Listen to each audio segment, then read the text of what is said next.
കോഹ്ലി സച്ചിൻ്റെ ഓരോരോ റെക്കോർഡുകളായിട്ട് ബ്രേക്ക് ചെയ്യാൻ തുടങ്ങിയപ്പോൾ അതിൽ ഫ്രസ്ട്രേഷൻ അടിച്ച് സച്ചിൻ ഫാൻസ് പറഞ്ഞു നടത്തി എന്ന് പറയുന്നൊരു സംഭവമുണ്ട്. അതായത് സച്ചിൻ കളിച്ചത് മുഴുവൻ തീയുണ്ട ബോളേഴ്സിനായിരുന്നു എന്നുള്ളത്. അങ്ങനെ പിന്നീട് അത് സച്ചിനെതിരെയുള്ള ഒരു കളിയാക്കൽ തന്നെ മാറി.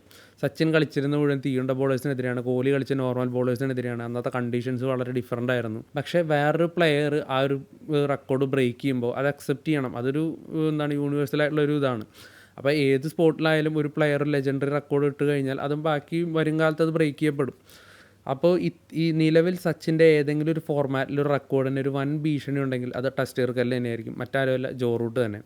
കഴിഞ്ഞ പതിറ്റാണ്ടിൽ ടെസ്റ്റിൻ്റെ ഒരു ഡെക്കേഡ് ഓഫ് ദ ICCയുടെ ഡെക്കേഡ് ലെവനിൽ പോലും ഇടം പിടിക്കാതെ ജോ റൂട്ട് ഇന്ന് സച്ചിന് മുന്നിൽ രണ്ടാം സ്ഥാനത്തായിട്ട് ഓൾ ടൈം റൺ സ്കോറായിട്ട് മാറിയിട്ടുണ്ട്.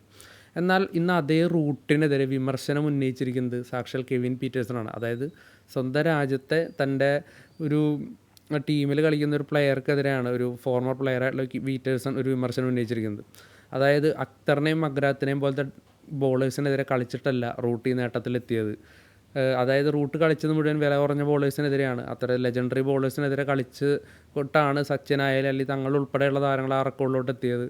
റൂട്ടിൻ്റെ ഒരു റൺസിന് അല്ലെങ്കിൽ അദ്ദേഹത്തിൻ്റെ അച്ചീവ്മെൻറ്റ്സിനെ വില കുറച്ച് കാണുന്ന രീതിയിലുള്ളൊരു പരാമർശം പീറ്റേഴ്സ് നടത്തിയായിരുന്നു. അപ്പോൾ അത്തരത്തിലുള്ളൊരു വാദമാണ് ഒരു ഇൻ്റർനാഷണൽ ക്രിക്കറ്ററായ അല്ലെങ്കിൽ ക്രിക്കറ്റിൽ ഇത്രയും എക്സ്പീരിയൻസ് ഉള്ള ഒരു താരമായിട്ടുള്ള കെവിൻ പീറ്റേഴ്സൺ സ്വന്തം രാജ്യത്തെ ഒരു പ്ലെയർക്കെതിരെ തന്നെ നടത്തിയിരിക്കുന്നത്.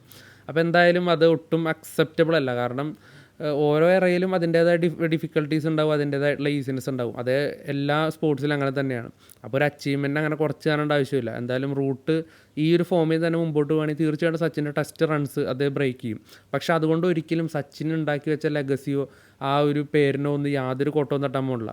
കാരണം സച്ചിൻ എടുത്ത റൺസിൻ്റെ പേരിൽ മാത്രമല്ല സച്ചിൻ ഒരു ഓൾ ടൈം ഗ്രേറ്റ് ആയിട്ട് നിൽക്കുന്നത്, അതുണ്ടാക്കി ഇമ്പാക്റ്റ് അത്രത്തോളം വലുതാണെന്നുള്ളതുകൊണ്ടാണ്. അപ്പോൾ എന്തായാലും അതിനൊന്നും യാതൊരു കോട്ടവും തട്ടാൻ പോകില്ല. പിന്നെ സച്ചിൻ്റെ ആ ഒരു റെക്കോർഡ് റൂട്ട് ബ്രേക്ക് ചെയ്യുന്നതിൽ ആർക്കും അങ്ങനെ പ്രശ്നം വരേണ്ട ആവശ്യമില്ല. എന്തായാലും റൂട്ടിൻ്റെ ഈ ഒരു അച്ചീവ്മെൻറ്റ് അതൊരു ഗ്രേറ്റ് അച്ചീവ്മെൻ്റ് ആയിട്ട് തന്നെ എക്കാലത്തും കിടക്കും. അപ്പോൾ ഇത്തരത്തിലുള്ള ഒരു കളിയാക്കലും കാര്യങ്ങൾക്കൊന്നും ഒരു സ്ഥാനമില്ല. അപ്പോൾ എന്തായാലും നിങ്ങളുടെ അഭിപ്രായങ്ങളും കാര്യങ്ങളും ഈ ഒരു പരാമർശത്തെക്കുറിച്ചുള്ള അഭിപ്രായങ്ങളും കാര്യങ്ങളൊക്കെ നിങ്ങളുടെ കമൻറ്റ് ബോക്സിലൂടെ അറിയിക്കുക. നിങ്ങൾക്ക് തോന്നുന്നത് എന്താ നിങ്ങൾ പറയാം.